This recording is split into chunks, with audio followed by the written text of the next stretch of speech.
Hello friends, ನಮಸ್ತೆ. Welcome back to my channel. ಇವತ್ತು ಕೇರಳದ ಫೇಮಸ್ ಚಟ್ಟಿಪತ್ತು ರೆಸಿಪಿ ನಿಮ್ಮ ಜೊತೆ ಶೇರ್ ಮಾಡ್ತಾ ಇದ್ದೀನಿ. ವಿಡಿಯೋ ಇಷ್ಟ ಆದರೆ ಪ್ಲೀಸ್ ಲೈಕ್ ಮಾಡಿ, ಸಬ್ಸ್ಕ್ರೈಬ್ ಮಾಡಿ ಹಾಗೂ ಶೇರ್ ಮಾಡಿ ಫ್ರೆಂಡ್ಸ್. ಸಬ್ಸ್ಕ್ರೈಬ್ ಮಾಡದೆ ವಿಡಿಯೋ ನೋಡ್ತಿದ್ರೆ ಪ್ಲೀಸ್ ಸಬ್ಸ್ಕ್ರೈಬ್ ಮಾಡಿ, ಶೇರ್ ಮಾಡಿ, ಹೆಲ್ಪ್ ಮಾಡಿ ಫ್ರೆಂಡ್ಸ್. ತುಂಬ ಸಿಂಪಲ್ಲಾಗಿ ಒಳ್ಳೆ ಟೇಸ್ಟಿ ಕೂಡ ಆಗ್ತದೆ. ಒಂದು ಸಲ ನೀವು ಟ್ರೈ ಮಾಡಬೇಕು. ಈಗ ಮೊದಲು ನಾವು ಹಿಟ್ಟನ್ನು ರೆಡಿ ಮಾಡಬೇಕು. ಇಲ್ಲಿ 3 ಕಪ್ ಮೈದಾ ಹಿಟ್ಟು. ನಾನಿಲ್ಲಿ 2 ಚಟ್ಟಿಪತ್ತು ಮಾಡಿದ್ದೇನೆ, ಅದಕ್ಕೋಸ್ಕರ 3 ಕಪ್ಪು ಮೈದಾ ಹಿಟ್ಟು ತೆಗೆದಿದ್ದೇನೆ. 1 ಮೊಟ್ಟೆ, 4 ಟೇಬಲ್ ಸ್ಪೂನ್ ಮಿಲ್ಕ್ ಪೌಡರ್, ಯಾವುದು ಬೇಕಾದರೂ ಯೂಸ್ ಮಾಡ್ಬೋದು. ರುಚಿಗೆ ಬೇಕಾದಷ್ಟು ಉಪ್ಪು, 2 ಟೇಬಲ್ ಸ್ಪೂನ್ ವೆಜಿಟೇಬಲ್ ಆಯಿಲ್. ಇದೆಲ್ಲ ಇಂಗ್ರೀಡಿಯೆಂಟ್ಸ್ ಹಾಕಿ ಮೊದಲು ಇದನ್ನು ಚೆನ್ನಾಗಿ ಮಿಕ್ಸ್ ಮಾಡಿ. ಮಿಕ್ಸ್ ಮಾಡಿದ ಮೇಲೆ ಒಂದೇ ಸಲ ನೀರು ಹಾಕಲಿಕ್ಕೆ ಹೋಗಬೇಡಿ. ಹಿಟ್ಟು ನೀರು ಹಾಕಿಬಿಡ್ತದೆ. ಅದಕ್ಕೋಸ್ಕರ ಸ್ವಲ್ಪ ಸ್ವಲ್ಪ ನೀರು ಸೇರಿಸಿ ಮಿಕ್ಸ್ ಮಾಡಬೇಕು. ಈ ಕಪ್ಪಲ್ಲಿ ನಾನು ಮೈದಾ ಹಿಟ್ಟು ತೆಗೆದಿದ್ದೇನೆ. ಈಗ ಇದಕ್ಕೆ ಸ್ವಲ್ಪ ಸ್ವಲ್ಪ ನೀರು ಸೇರಿಸಿ ನಾನು ಕಲಿಸ್ತಾ ಇದ್ದೇನೆ. ಚಪಾತಿ ಹಿಟ್ಟಿನ ಥರ ಮಾಡಿ ನಾವು ಒಂದು 2 ಗಂಟೆ ರೆಸ್ಟ್ ಮಾಡಲಿಕ್ಕೆ ಇಡಬೇಕು. ಮೊದಲು ಸ್ವಲ್ಪ ಸ್ವಲ್ಪ ನೀರು ಸೇರಿಸಿ ಸ್ಪೂನಲ್ಲಿ ಮಿಕ್ಸ್ ಮಾಡಿ, ಆಮೇಲೆ ನಿಮ್ಮ ಕೈಯಲ್ಲಿ ಇದನ್ನು ಚೆನ್ನಾಗಿ ಮಿಕ್ಸ್ ಮಾಡಿದರೆ ಆಯಿತು. ಸಾಫ್ಟಾದ ಡವ್ ಪ್ರಿಪೇರ್ ಮಾಡಬೇಕು ನಾವು. ಈಗ ನೋಡಿ, ಇದನ್ನೆಲ್ಲ ಚೆನ್ನಾಗಿ ಕಲಿಸ್ತಾ ಇದ್ದೇನೆ. ಈಗ ಹಿಟ್ಟು ರೆಡಿಯಾಗಿದೆ. ಇದನ್ನು ನಾನೀಗ 2 ಗಂಟೆ ರೆಸ್ಟ್ ಮಾಡಲಿಕ್ಕೆ ಇಡ್ತಾ ಇದ್ದೇನೆ. ಇದು ಹಿಟ್ಟು ಒಂದು ಸೈಡ್ ರೆಸ್ಟ್ ಮಾಡುವಾಗ ನಾವು ಚಿಕನ್ ಮಸಾಲೆ ಪ್ರಿಪೇರ್ ಮಾಡುವ. ಮಸಾಲೆಗೆ 4-5 table spoon vegetable oil, 2 chicken ಇದು ಬೋನ್ಲೆಸ್ ಪೀಸ್ ನಾನಿಲ್ಲಿ ಯೂಸ್ ಮಾಡಿದ್ದೇನೆ. ಅದಕ್ಕೋಸ್ಕರ 4 ಮೀಡಿಯಮ್ ಸೈಜ್ ಈರುಳ್ಳಿಯನ್ನು ಇಲ್ಲಿ ಹಾಕಿದ್ದೇನೆ. ಸಣ್ಣದಾಗಿ ಕಟ್ ಮಾಡಿ ಹಾಕಿದರೆ ಉಂಟಲ್ಲ, ಫ್ರೈ ಆಗಲಿಕ್ಕೂ ಈಸಿ ಆಗ್ತದೆ, ಮಸಾಲೆ ಚಪಾತಿಗೆ ಎಲ್ಲ ಫಿಲ್ಲಿಂಗ್ಸ್ ಮಾಡಲಿಕ್ಕೂ ಈಸಿ ಆಗ್ತದೆ. ಆನಿಯನ್ ಸ್ವಲ್ಪ ಸಾಫ್ಟ್ ಆಗುವವರೆಗೂ ಫ್ರೈ ಮಾಡಿ. ಜಾಸ್ತಿ ಹೊತ್ತು ಫ್ರೈ ಮಾಡಬೇಕಂತೇನಿಲ್ಲ. ಆನಿಯನ್ ಫ್ರೈ ಆಗಿದೆ. ಈ ಟೈಮಲ್ಲಿ ginger garlic paste 1 table spoon. Ginger garlic paste ಇದು ಹಸಿ ವಾಸನೆ ಎಲ್ಲ ಹೋಗಬೇಕು, ಅಷ್ಟು ನಾವು ಫ್ರೈ ಮಾಡಬೇಕು. ಗ್ರೀನ್ ಚಿಲ್ಲಿ 2 ಸಣ್ಣದಾಗಿ ಕಟ್ ಮಾಡಿ ಹಾಕಿ.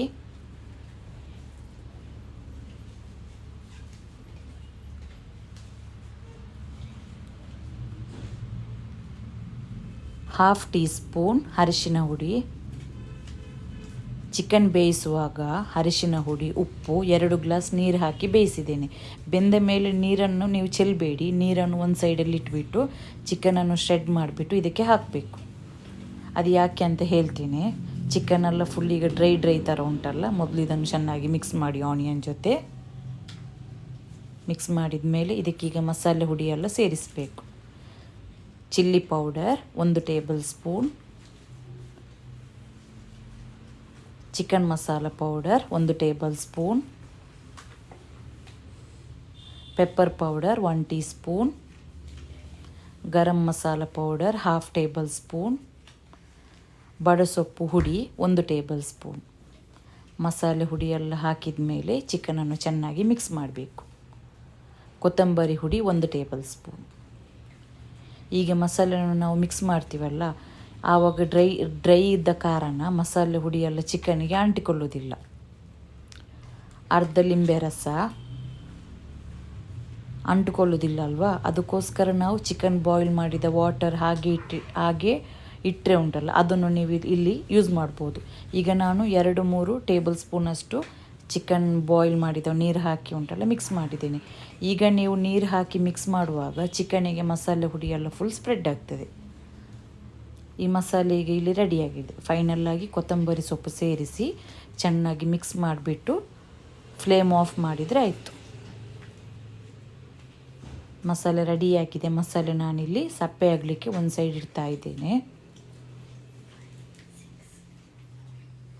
ಈಗ ಇಲ್ಲಿ ಹಿಟ್ಟು ಕೂಡ ಇನ್ನೂ ಸಾಫ್ಟಾಗಿ ರೆಡಿಯಾಗಿದೆ. ಇದನ್ನು ಇನ್ನೊಂದು ಸಲ ನಾವು ಚೆನ್ನಾಗಿ ಮಿಕ್ಸ್ ಮಾಡಬೇಕು. ಮಿಕ್ಸ್ ಮಾಡಿಬಿಟ್ಟು ನಾವು ಸಮೋಸ ಪಟ್ಟಿಗೆಲ್ಲ ಯಾವ ರೀತಿ ಮಾಡ್ತೇವೆ ಅದೇ ರೀತಿ ಇಲ್ಲಿ ನಾವು 2 ಉಂಡೆ ಮಾಡಿ ತೆಗಿಬೇಕು ಹಿಟ್ಟನ್ನು.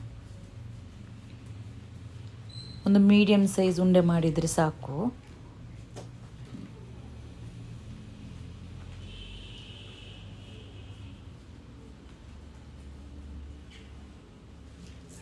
ಇದನ್ನು ಖಾಲಿ ನಾವು ಚಪಾತಿ ಥರ ಮಾಡಿ ಫ್ರೈ ಮಾಡಿ ಕೂಡ ಕರಿಯೊಟ್ಟಿಗೆ ಎಲ್ಲ ತಿನ್ನಲಿಕ್ಕೆ ಚೆನ್ನಾಗಿರ್ತದೆ. ಈಗ 2 ಉಂಡೆ ಮಾಡಿದ್ದೀನಲ್ಲ, ಇದನ್ನೀಗ ತುಂಬ ದೊಡ್ಡದಾಗಿ ಅಲ್ಲ, ಒಂದು ಪೂರಿ ಸೈಜಲ್ಲಿ ಇದನ್ನು ನಾವು ಲಟ್ಟಿಸಬೇಕು. 2 ಉಂಡೆಯನ್ನು ಕೂಡ ಲಟ್ಟಿಸಬೇಕು ಮೊದಲು.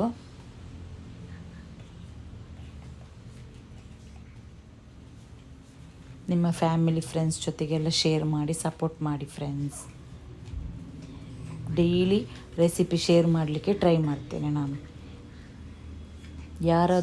ಯಾರಾದರೂ ಬ್ಯಾರಿಸ್ ಅವರು ನೋಡೋದಾದರೆ ವಿಡಿಯೋ, ನನ್ನ ಬ್ಯಾರಿ ಚಾನಲ್ ಕೂಡ ಉಂಟು, ಬ್ಯಾರಿಸ್ ಕಿಚನ್ ವ್ಲಾಗ್ಸ್ ಅಂತ, ಅದನ್ನು ಕೂಡ ಹೋಗಿ ಸಬ್ಸ್ಕ್ರೈಬ್ ಮಾಡಿ ಫ್ರೆಂಡ್ಸ್.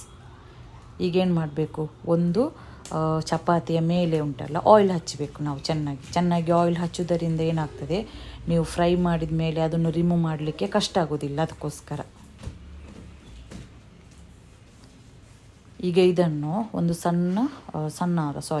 ಒಂದು ದೊಡ್ಡ ಚಪಾತಿಯಾಗಿ ಲಟ್ಟಿಸಿಬಿಟ್ಟು, ನೀವು ಯಾವ ಪಾತ್ರೆಯಲ್ಲಿ ಚಟ್ಟಿ ಪಾತ್ರೆ ಮಾಡ್ತೀರಾ ಅದೇ ಪಾತ್ರೆ ಮುಚ್ಚಲ್ಲ ಉಂಟಲ್ಲ, ಅದನ್ನು ಯೂಸ್ ಮಾಡಿ ನಾವು ಕರೆಕ್ಟ್ ರೌಂಡ್ ಶೇಪಾಗಿ ಕಟ್ ಮಾಡಬೇಕು. ಕಟ್ ಮಾಡಿಬಿಟ್ಟು ಈಗ ನಾವು ಇದನ್ನು ಫ್ರೈ ಮಾಡಬೇಕು, ಚಪಾತಿ ಥರ ಫ್ರೈ ಮಾಡೋದು. ತುಂಬ ಫ್ರೈ ಮಾಡಲಿಕ್ಕೆ ಹೋಗಬೇಡಿ, ಲೈಟಾಗಿ ಬೆಂದರೆ ಸಾಕು. ಇದು ಒಂದು ಸೈಡ್ ಸ್ವಲ್ಪ ಬೇಯ್ತದಲ್ಲ, ಆಮೇಲೆ ಇದನ್ನು ಟರ್ನ್ ಮಾಡಿಬಿಟ್ಟು 2 ಸೈಡ್ ಕೂಡ ಸ್ವಲ್ಪ ಸ್ವಲ್ಪ ಫ್ರೈ ಮಾಡಿದರೆ ಸಾಕು. ನಾವು ಸಮೋಸ ಪಟ್ಟಿ ಮಾಡುವಾಗ ಹೇಗೆ ಫ್ರೈ ಮಾಡ್ತೀವಿ ಅದೇ ರೀತಿ.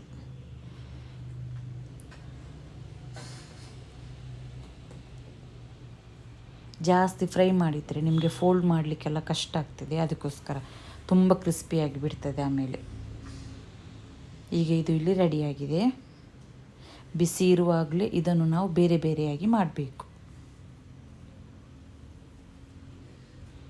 ಈಗ ನೋಡಿ, ನಾನಿದು ಬೇರೆ ಬೇರೆ ಮಾಡಿ ತೋರಿಸ್ತಾ ಇದ್ದೇನೆ. ಪರ್ಫೆಕ್ಟಾಗಿ ಬರ್ತದೆ ನೀವು ಕರೆಕ್ಟಾಗಿ ಆಯಿಲ್ ಹಚ್ಚಿದರೆ. ತುಂಬ ಕಷ್ಟ ಏನು ಪಡಬೇಕಂತ ಇಲ್ಲ. ಇಲ್ಲಿ ನಾನು 6 ಚಪಾತಿ ರೆಡಿ ಮಾಡಿಟ್ಟಿದ್ದೇನೆ. ಈಗ ಹೇಗೆ ಮಾಡೋದಂತ ತೋರಿಸ್ತೇನೆ. ಇಲ್ಲಿ 6 ಮೊಟ್ಟೆ, ಚಿಕನ್ ಬಾಯ್ಲ್ ಮಾಡಿದ ವಾಟರ್ ಒಂದು 1/4 ಕಪ್ಪಷ್ಟು ಹಾಕಿಬಿಟ್ಟು, ಇದಕ್ಕೆ ಎಕ್ಸ್ಟ್ರಾ ಉಪ್ಪೇನೂ ಬೇಡ, ಚಿಕನ್ ವಾಟರಲ್ಲಿ ಉಪ್ಪೆಲ್ಲ ಉಂಟು. ಇದನ್ನೀಗ ನಾವು ಬ್ಲೆಂಡ್ ಮಾಡಬೇಕು. ಬ್ಲೆಂಡ್ ಮಾಡಿದ ಮೇಲೆ ಒಂದು ಪಾತ್ರೆಗೆ ಹಾಕಿ,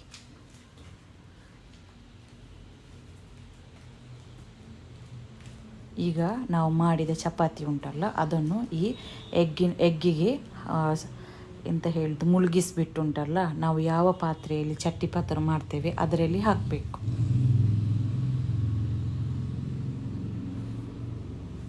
ಆಮೇಲೆ ಮಸಾಲೆಯನ್ನು ಫುಲ್ಲು ಸ್ಪ್ರೆಡ್ ಮಾಡಿ. ಜಾಸ್ತಿ ಮಸಾಲೆ ಎಲ್ಲ ಹಾಕಲಿಕ್ಕೆ ಹೋಗಬೇಡಿ, ಅದು ತಿನ್ನಲಿಕ್ಕೆ ಅಷ್ಟು ಚೆನ್ನಾಗಿ ಬರೋದಿಲ್ಲ. 3 ಟೇಬಲ್ ಸ್ಪೂನಷ್ಟು ಮಸಾಲೆ ಹಾಕಿದರೆ ಸಾಕು. ಮಸಾಲೆ ಹಾಕಿಬಿಟ್ಟು ಇನ್ನೊಂದು ಚಪಾತಿಯನ್ನು ಕೂಡ ಮುಟ್ಟೆಗೆ ಮುಳುಗಿಸಿ ಇದರ ಮೇಲೆ ಇಡಬೇಕು. ಇದೇ ರೀತಿ 6 ಲೇಯರ್ ಆಗಿ ನಾವು ಮಾಡಿ ತೆಗಿಬೇಕು.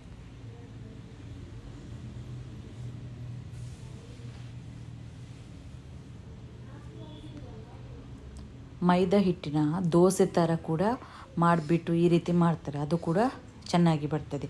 ಮತ್ತು ಇದು ನೀವು ಸಪ್ಪೆ ಆದಮೇಲೆ ಹಾರ್ಡಾಗಿ ಬಿಡ್ತದೆ. ಬಿಸಿ ಬಿಸಿ ಇರುವಾಗಲೇ ಮಾಡಿಬಿಟ್ಟು ಬಿಸಿ ಬಿಸಿನೇ ತಿನ್ನಬೇಕು.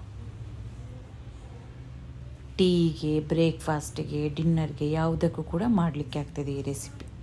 ಮಕ್ಕಳ ಟಿಫಿನ್ ಬಾಕ್ಸಿಗೆ ಕೂಡ ಮಾಡಿದರೆ ಎಕ್ಸ್ಟ್ರಾ ಗ್ರೇವಿ ಏನು ಬೇಕಂತಿಲ್ಲ. ಈಗ ನಾನು ಇದರ ಸೈಡಿಗೆ ಸ್ವಲ್ಪ ಎಗ್ ಬ್ಲೆಂಡ್ ಮಾಡಿದ್ದು ಹಾಕ್ತಾ ಇದ್ದೀನಿ. ಅದೆಲ್ಲ ಚಪಾತಿ ಎಲ್ಲ ಅಂಟ್ಕೊಳ್ಳಿಕ್ಕೋಸ್ಕರ. ಮೀಡಿಯಮ್ ಫ್ಲೇಮಲ್ಲಿ 10 ನಿಮಿಷ ಇಡಬೇಕು ಫಸ್ಟಿಗೆ.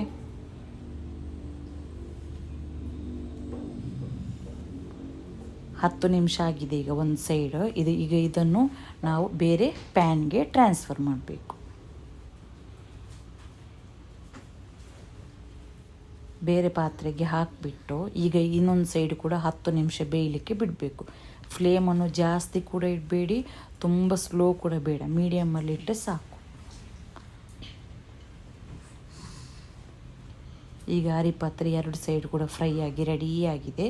ಈಗ ನಾನು ಇದನ್ನು ಶಿಫ್ಟ್ ಮಾಡಿಬಿಟ್ಟು ಪ್ಲೇಟಿಗೆ ನಿಮಗೆ ಕಟ್ ಮಾಡಿ ತೋರಿಸ್ತೇನೆ ಯಾವ ರೀತಿ ಬಂದಿದೆ ಅಂತ.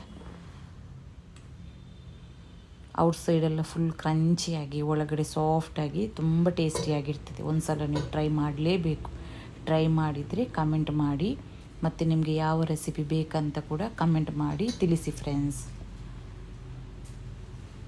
ಚಟ್ಟಿ ಪತ್ರಿಗೆ ಇಲ್ಲಿ ರೆಡಿಯಾಗಿದೆ. ವಿಡಿಯೋ ಇಷ್ಟ ಆದರೆ ಪ್ಲೀಸ್ ಒಂದು ಲೈಕ್ ಮಾಡಿ, ಸಬ್ಸ್ಕ್ರೈಬ್ ಮಾಡಿ, ಹಾಗೂ ಎಲ್ಲರಿಗೂ ಶೇರ್ ಮಾಡಿ ಸಪೋರ್ಟ್ ಮಾಡಿ ಫ್ರೆಂಡ್ಸ್.